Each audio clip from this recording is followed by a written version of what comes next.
पंढरपूर आषाढी एकादशी निमित्त पंढरपुराच्या दर्शनासाठी पंढरपूर येथे उसळला वारकऱ्यांचा अलोट जनसागर।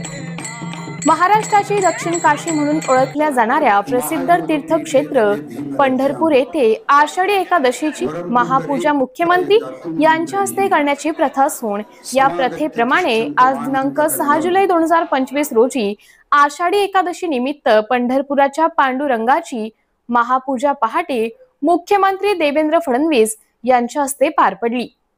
यावेळी मंदिर समितीचे सहअध्यक्ष गहिनीनाथ महाराज औसेकर यांच्या हस्ते मुख्यमंत्री देवेंद्र फडणवीस यांना शाल, श्रीफळ व पांडुरंगाची प्रतिमा देऊन त्यांच्या कुटुंबासमवेत यथोचित सन्मान करण्यात आला।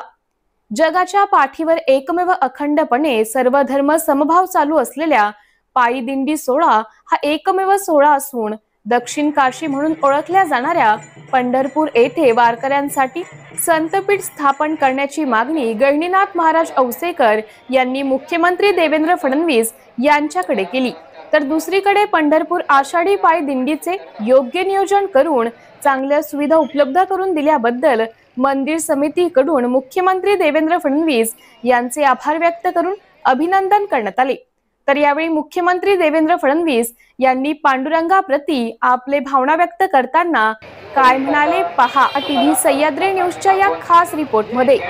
टीव्ही सह्याद्री न्यूज साठी पंढरपूर येथून विठ्ठल पाटील यांचा खास रिपोर्ट।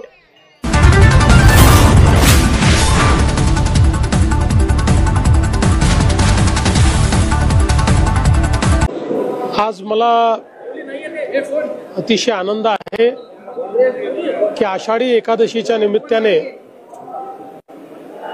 माझ्या कुटुंबासहित माझी पत्नी अमृता, मुलगी दिविजा, मानाचे वारकरी आणि आमचे सहकारी यांच्या समवेत श्री विठ्ठलाची पांडुरंगाची पूजा करण्याची संधी मला मिळाली आणि एक अतिशय आनंददायी अशा प्रकारची ही पर्वणी आहे। खरं म्हणजे आपल्याला कल्पना आहे की भक्त आणि भगवंत यांच्यातलं अंतर जिथे दूर होतं तिथे श्री विठ्ठलांचा वास आहे। त्यामुळे तीच अनुभूती या पूजेच्या माध्यमातून आपल्याला अनुभवायला मिळते। आपल्यातलं आणि श्री विठ्ठलांमधलं नातं हे पूर्णपणे त्या ठिकाणी एकरूप होतं आणि म्हणून विठ्ठल रुक्माईंची या ठिकाणी पूजा करून अतिशय आनंद मला झालेला आहे। खरं म्हणजे तुमचा नेहमीच हा प्रश्न असतो की देवाला काय मागितलं, तसं तर देवाला काही मागावंच लागत नाही, कारण देवाला आपल्या मनातलं सगळं माहिती असतं। पण तरी देखील भक्तांना राहवत नाही, त्यामुळे आपण देवाच्या घरात गेलं तर काहीतरी मागत असतो। निश्चितपणे देवाला मागणं हेच आहे, कारण हे उभ्या महाराष्ट्राचं आराध्य दैवत आहे।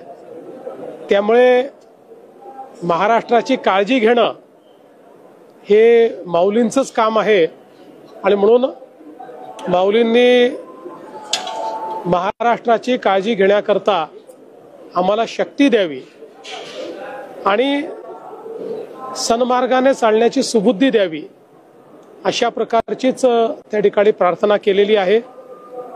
आणि माऊली ही खरं म्हणजे आमच्या बळीराजाला शक्ती देणारी अशा प्रकारची देवता आहे आणि म्हणून आमच्या बळीराजाला यावर्षी चांगलं पीक व्हावं, त्याच्या जीवनात आनंदाचे 4 क्षण यावेत, अशा प्रकारची प्रार्थना देखील माऊलीच्या चरणी केली।